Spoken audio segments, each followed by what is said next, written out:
दीवारी के बाती खानी भभकता दिलावा, दीवारी के बाती खानी भभकता दिलावा।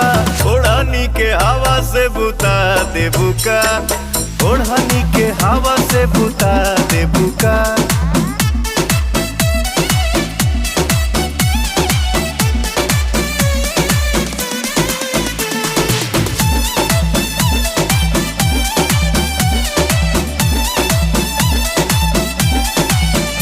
मन के लालसा तू कबले पुराइबू, कबले छछनत करे जवा जुड़ाइबू, छछनत करे जवा जुड़ाइबू।